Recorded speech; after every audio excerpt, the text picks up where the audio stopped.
रानू चिड़िया अपनी बेटी को लिए जंगल की तरफ उड़ती जा रही थी। आज रानू चिड़िया अपनी बेटी को भोजन खोजना सिखा रही थी। दोनों माँ बेटी एक जगह बैठ जाती हैं। गुड़िया बेटी, अब तुम बड़ी हो रही हो, अब तुम कोशिश करो अपना भोजन खुद खोजो। ठीक है मम्मा। देखो, जब पेड़ों पर फल कम हो तो फल टूटकर नीचे गिरे होते हैं। हम पक्षी फिर नीचे से भी फल खोजते हैं। लेकिन मम्मा, नीचे गिरे फल खराब भी हो सकते हैं। तो यही तो कमाल है, नीचे गिरे फलों में से अच्छा फल खोजना। अभी रानू चिड़िया अपनी बेटी को ऐसे बता रही थी कि वहाँ गोरी कभी आ जाती है। रानू, ऐसी भी क्या सुस्ती, तुम अपनी छोटी सी बेटी को अभी से भोजन पर लगा रही हो।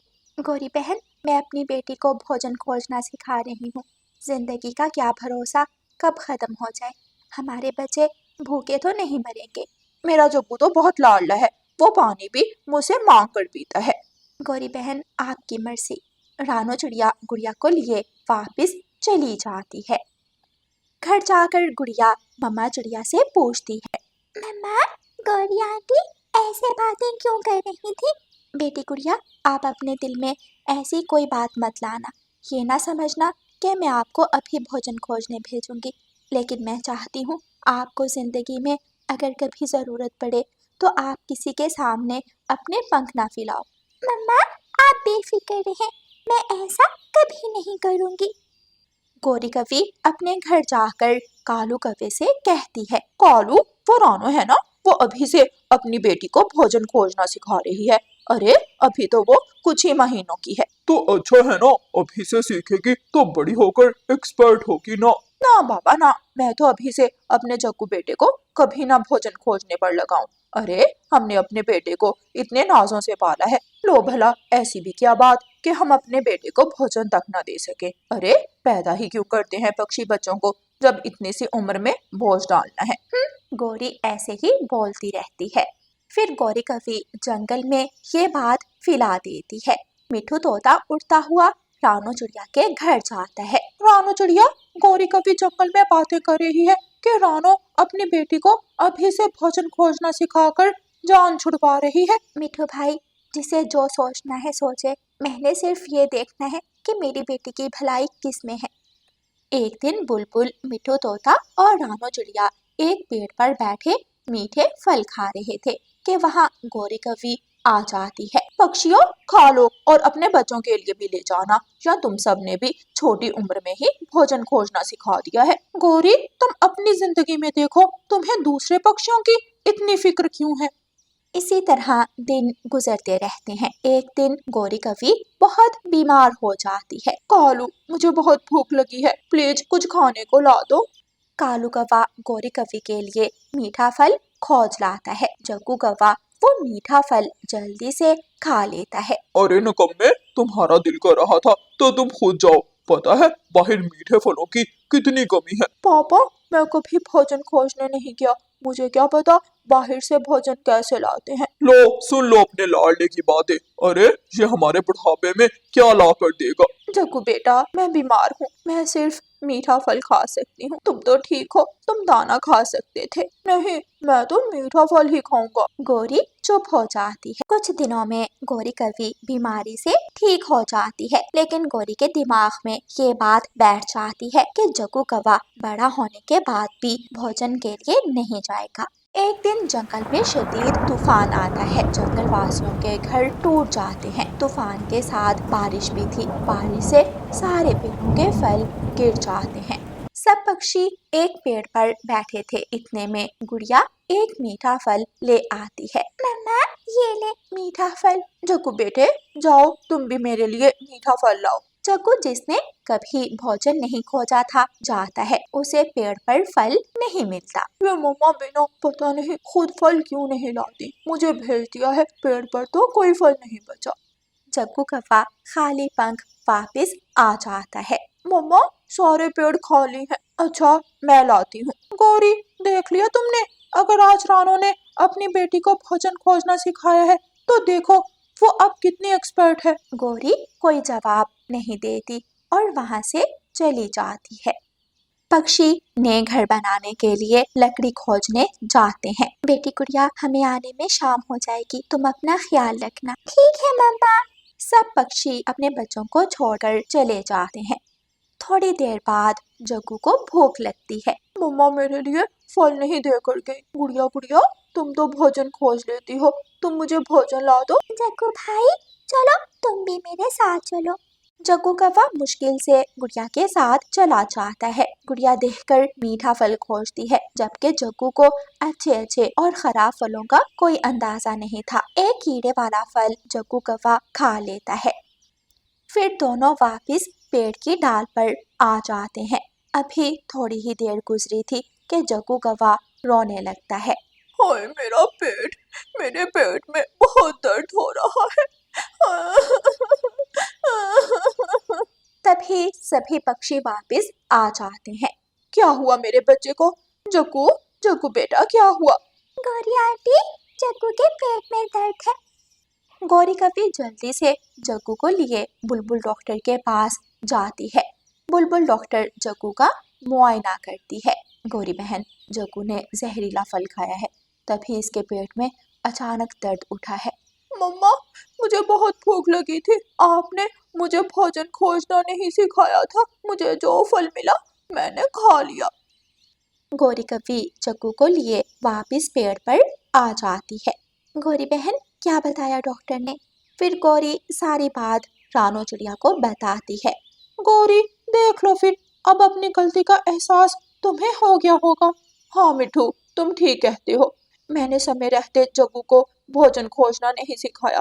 काश मैं भी रानो की तरह छोटे होते ही जग्गू को भोजन खोजना सिखा देती, तो आज मुझे ये दिन ना देखना पड़ता। गौरी, अभी भी समय है। अगर तुम अपनी गलती मान गई हो तो अब जग्गू को भोजन खोजना सिखा दो। फिर सब पक्षी मिलकर जग्गू को भोजन खोजना सिखाते हैं। प्यारे दोस्तों, हमें भी चाहिए कि समय रहते हर काम सीख लें, ज्यादा नहीं तो इतना कि अपना पेट भर लें, ताकि जग्गू की तरह रोना ना पड़े। और प्यारे दोस्तों, इस कहानी को लाइक, अपने दोस्तों के साथ शेयर और चैनल को सब्सक्राइब करना बिल्कुल मत भूलना। आपका धन्यवाद। रानो चिड़िया की ऐसी कहानियाँ सुनने के लिए YouTube सर्च बार में रानो चिड़िया की कहानी लिखें या फिर ये बटन दबाकर बोलकर कहें रानो चिड़िया की कहानी।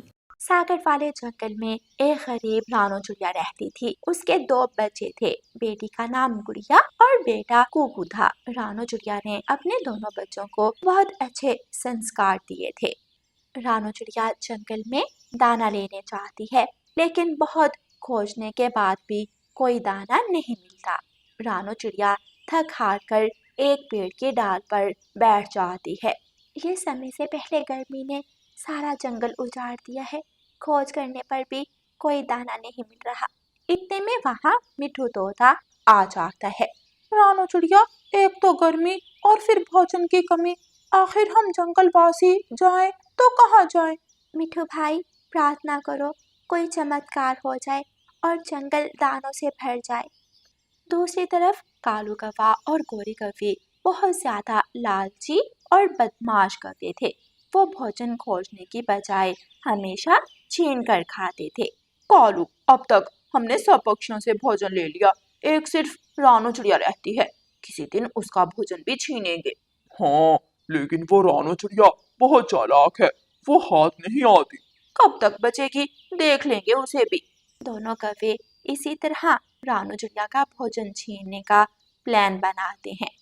एक दिन रानो चिड़िया फिर से इस उम्मीद पर जंगल जाती है कि शायद उसे कोई दाना मिल जाए। अचानक रानो चिड़िया को किसान के खेत में कुछ दाने नजर आते हैं। ये तो बहुत दिन चल जाएगा, ऊपर वाले तेरा धन्यवाद। रानो चिड़िया खुशी खुशी वो दाना उठाती है और जंगल की तरफ उड़ती है। रास्ते में उसे गोरी कौवी और कालू कौवा मिलते हैं।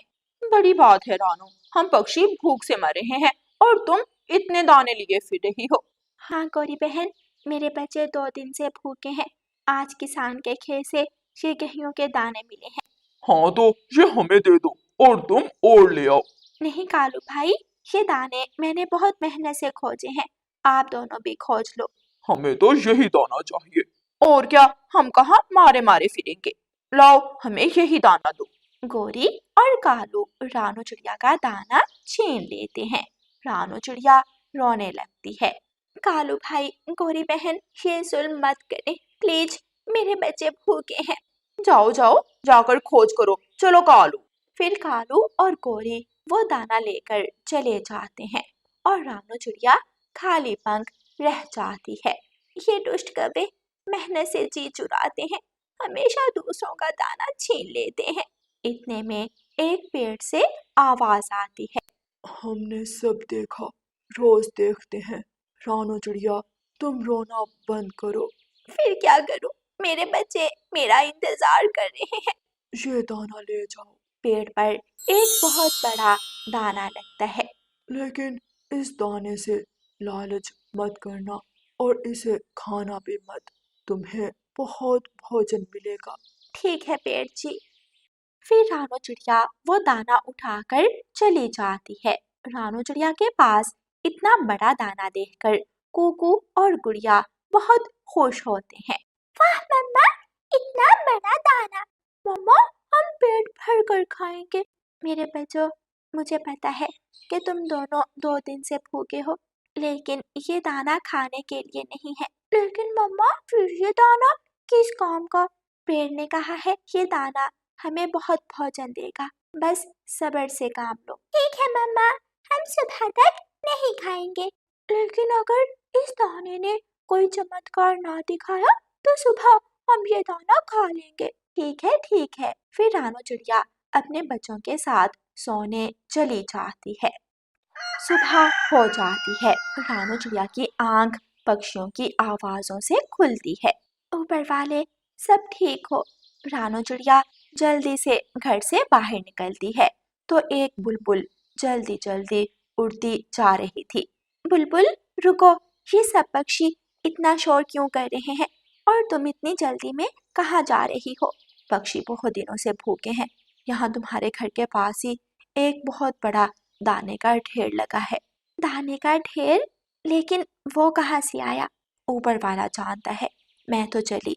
बुलबुल इतना कहकर वहां से चली जाती है। रानू चिड़िया जल्दी से घर जाती है। रानू चिड़िया अपने बच्चों को आवाज देती। गुड़िया कुकू, जल्दी उठो, चलो। वहाँ कहाँ जाना है? बहुत बड़ा दाने का ढेर लगा है, सब पक्षी खा रहे हैं, चलो हम भी चलें। याहू, चलो मम्मा। फिर रानू चिड़िया अपने बच्चों के साथ अपने घर से निकलती है और दाने के ढेर की तरफ जाती है। रानू चिड़िया और उसके बच्चे दाना खाने लगते हैं।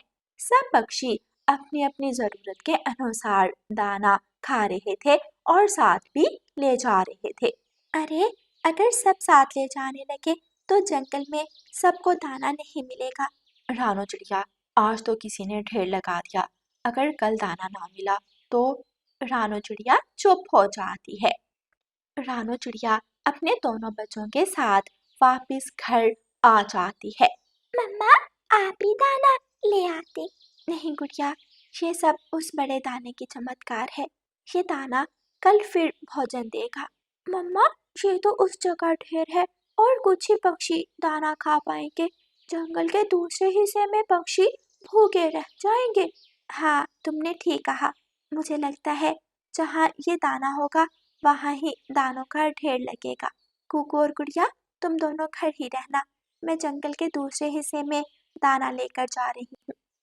फिर रानू चिड़िया वो बड़ा दाना लेकर उड़ती है और जंगल के दूसरे हिस्से में एक पेड़ की डाल पर बैठ जाती है। देखते ही देखते रानू चिड़िया के पास दानों का ढेर लग जाता है। ये सब गोरी कौवी और कालू कौवा दूर बैठे देख रहे थे। कालू, देखा तुमने, उस रानू के पास जो दाना है ना, ये सब उसका चमत्कार है। चलो आज उसे ये दाना भी छीन लेते हैं।